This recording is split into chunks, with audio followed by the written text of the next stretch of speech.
Hello, thank you so much for joining us. My name is Dr. Lizzie Burns, and I'm delighted to have visited the Oxford Academy and to have worked with Year 8. And I've been encouraging them to ask lots of questions, and we've been asking questions about vaccines.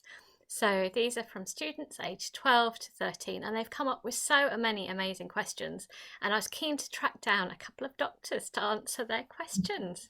So I'm going to maybe hand over to you to introduce yourselves briefly. Okay. So hi, thanks for these amazing questions. My name is Philippa Matthews. I'm an infectious diseases doctor, and I also lead research into viruses. And I'm Marion Delphin, and I'm a young researcher as well, young doctor, working on infectious disease as well in the team of Philippa. Brilliant, many thanks. So let's get going on the questions. We've got 10 questions and then also some concerns as well. So our first question is, what's the first vaccine? So the first vaccine is attributed to the Dr. Jenner in 1795. And it was during the smallpox pandemics that was really huge at this point. 1 out of 3 people were dead. And so he realized that if you inoculate people with cowpox, which is basically a cousin of smallpox, people were protected against smallpox. So he decided to use cowpox to protect people from smallpox, and it worked. But we were actually reflecting, this is really interesting, because although the history books will tell you that smallpox and cowpox approach to vaccination is the first, we actually know that this kind of approach has been used for hundreds of years in lots of populations. So certainly in the Middle East and lots of populations in Africa, this kind of practice where people realized that you could inoculate your own skin with a bug or from an infection on someone else, and that would protect you. And that sort of practice has actually been going on for thousands of years. Fantastic, thank you. And how do vaccines work? Well, that's a really good question. Vaccines work by giving your body a little taster of a bug, and that might be a bit of the protein, or it might be the dead virus or bug that causes the infection. And that gives your immune system a challenge with that bug, with those proteins, and it wakes up the immune system a bit. And then it means that when you really get exposed to the genuine version of that infection, your immune system is ready and waiting for it, and you've got all the right responses. And that might be antibodies, or it might be your white blood cells that are then really primed and ready to tackle it quickly. And that means that you have a much better chance of either not getting the infection at all, or if you do get it, it's much less severe. And also it means you're less likely to then transmit that onto other people. And this is kind of why when you get the vaccine, often you get a bit of fever or headache, because it's actually the sign that your immune system is working, is trying to fight the infection. So having a fever after a vaccine is actually quite normal, and you have to accept it. Better than the real thing. Next question. How do they know what to put in vaccines, and do they really put dead viruses in vaccines? So what to put in the vaccine? So as Philippa, you mentioned a couple of minutes ago, there is different types of vaccine. And so basically when there is a pandemic, we try all the different techniques until we find one that suits better. And sometimes, like with the COVID vaccine, there is new techniques that arise, this mRNA vaccine. So in terms of types, you mentioned protein of the virus, the mRNA vaccine, toxin of the virus. I feel like we covered them all. So different bits of the virus, you can decide which, as Marion says, which one fits best and which one then gives you the best immune response. And sometimes we actually combine those strategies. So you might get one dose of one kind of vaccine and another dose of another kind to give you the best overall protection. So it's that overall little bits of spikes that just get your body familiar and ready to. Yeah, you have to show everything to your immune system without showing the real thing. Ever. How do you test it? I mean, how do you test a vaccine? Okay. Well, that's a good question as well. So there's lots of work that goes on before you put a virus or a vaccine into humans. Work that goes on in the laboratory with lots of really detailed testing to make sure we understand how it works. and any possible risks or side effects. And then you can start doing tests on human subjects, and you start off with just a very small number of people where you give it very cautiously, maybe just one at a time or a few at a time to check what happens. And then you can extend into bigger groups of people, first of all giving it to healthy people, and then trying it in different groups of the population, and then expanding out into much bigger groups of subjects. And you often test a vaccine alongside a control. So that means a dummy vaccine, to see if there are different side effects or how people feel after being given the vaccine. And then eventually, of course, when you're giving your vaccine to big numbers of people in the population, you still keep that under really close follow-up so that you can track exactly what kinds of responses are happening and how the vaccine's working and whether there are any side effects that we ought to know about. And so these phases are like really strictly categorized, and in between each of these phases there is like a lot of paperwork with the results to show to specific agency depending on the country that the trial is made. And so in between each of these phases there is like high control to really check that there is like poor side effects or like it's not toxic, and then go through the other phase. So you don't go through all the phases without having a thorough checking of your vaccine. And of course, lots of new vaccines now are based on techniques and technology that we've already tried and tested. So lots of the vaccines that are developed, we've already got very good data. And what we're hoping is if we get to another pandemic, we'll have learned from this one and we'll have new approaches up our sleeve that are already tried and tested. And that means we can roll out new responses even more quickly. Sounds good. Thank you. Another excellent question. Do vaccines have side effects? So as we mentioned already, so with these different phases of the trial, each step, you really check that there is poor side effects. So sometimes there is some side effects, but the paracetamol that you take when you have a headache, you have side effects.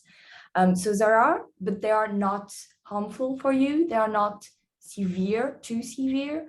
So most of the common side effects of vaccine is just having a sore arm, and that's usually just for a few hours or a day or two, and you can treat it with something like paracetamol. And sometimes people have a headache or a bit of a fever, but again, as we said, that's actually an indication that the body's responding to the vaccine, that the immune system's waking up and getting activated. So that's a good sign that the vaccine's having its intended effect. Sorry about my telephone. I hope you can ignore that.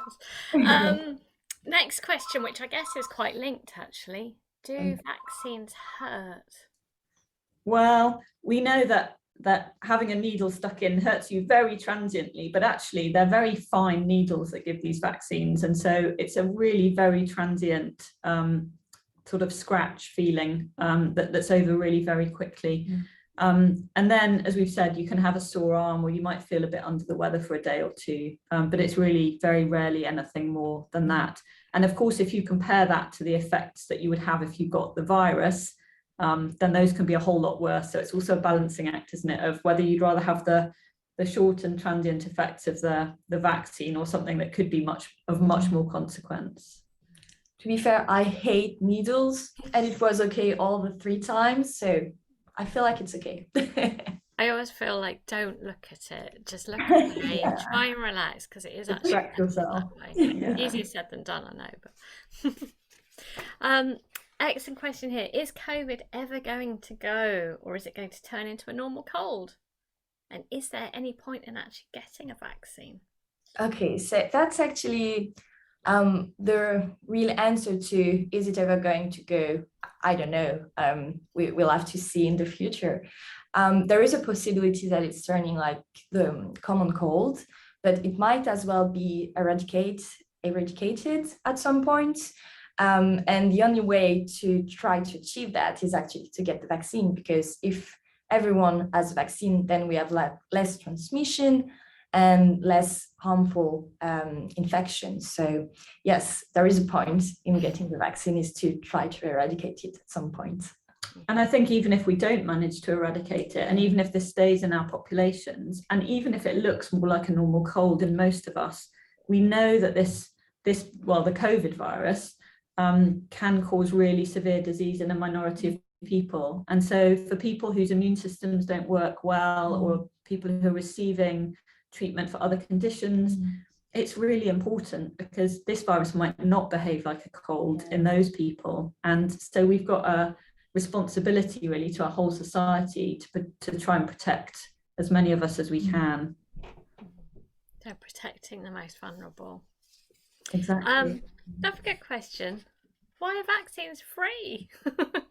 That is a good question. In fact, in some countries, they started paying people to take vaccines. I saw in Canada, there was a payment to be vaccinated. So it's interesting, isn't it? Well, the answer to that is because we know that there is such public health benefit. And in fact, for our government, it's much cheaper for them to pay for a vaccine than it is for them to pay for the cost of a whole population suffering the consequences of COVID. And that's not just true for COVID, it's true of vaccinations in general, that they make a big cost savings for society by protecting us, by keeping us healthy, by taking infections, reducing infections and taking them out of hospitals. So actually, overall, it's a very wise economic strategy for governments to provide these things for free. Excellent. Are vaccines dangerous for kids who have the virus? No, it's not dangerous. It's better to not take the vaccine when you have the virus, of course, but it's not dangerous. Thank you. That's a nice quick one. Will vaccines stay for the future, or will we get a new type of medication? Well, I think the answer to both bits of that question are probably yes. So I think vaccines will stay for the future. I think vaccines are here for the long haul. And in fact, our technology in vaccines is getting better and better as time goes on. And we're thinking harder about ways that we can develop better vaccines. So I do think they're here for the future. But also, medications are changing and getting better. And it may be actually that what we need for some of these serious bugs, including COVID, but other infections as well, is both a vaccine and a really good treatment. And if you have both of those things, then you have a much better chance of really eliminating and tackling disease if you just have one or the other. So I think we'll end up hopefully with a big yes to both of those. Yeah.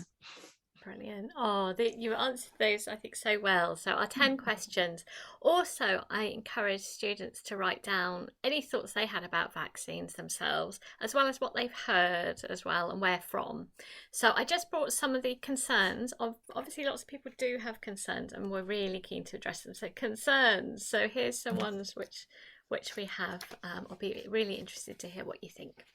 So I've heard people say that vaccines are bad and can cause harm, and quite a few people wrote about that. Yeah, there is a lot of people that think that, and so we kind of already raised that with all the clinical trial and how it is really thoroughly checked that there is no harmful side effects. So on a scientific point of view, there is no way that the vaccine is causing you more harm than COVID.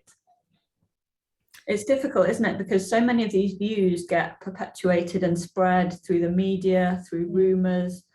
It's true in the past that vaccines weren't well tested. So historically, there have been episodes where things weren't done properly. And then that leads to suspicion and distrust, doesn't it? But we're now really lucky that we live in a society where this is so carefully regulated, where the data are managed really transparently so that they're all in the open. And we've got, of course, experience now internationally. So it's not just coming from one setting. So in a really good position to say that we can trust the information that comes out of healthcare and science as being sound and secure information. Thank you. Another one, I believe vaccines don't help because I get COVID after both COVID jabs. What bad luck. Yes, I did too. I got COVID after being vaccinated, so it's definitely true. And I wasn't very well when I got COVID, but I could have been so much more sick if I hadn't been vaccinated. And actually, I therefore felt really grateful that I'd had those vaccines, because I thought, well, although I feel lousy, this could have been really a whole lot worse. And I don't know what might have happened if I hadn't been vaccinated. So we do know that vaccines, particularly for some bugs, don't give you 100% protection, but they give you partial protection so that you have a less severe infection. They might mean that you're ill for a shorter period of time, you recover more quickly. They might mean that you're less likely to transmit that infection to other people around you. And overall, they therefore lower the impact of that infection and illness on our society.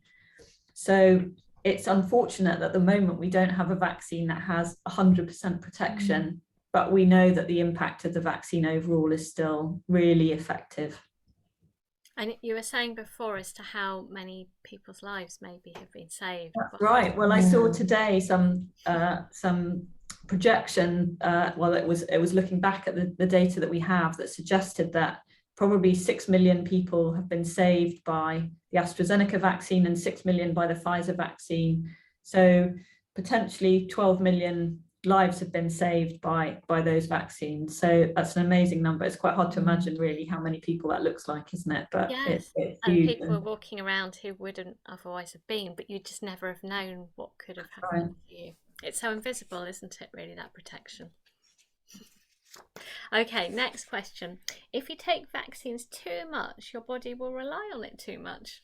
Is that correct? No, it's not correct, because actually, as we said, the vaccine is actually making your body react and anticipate the moment that you will get the disease.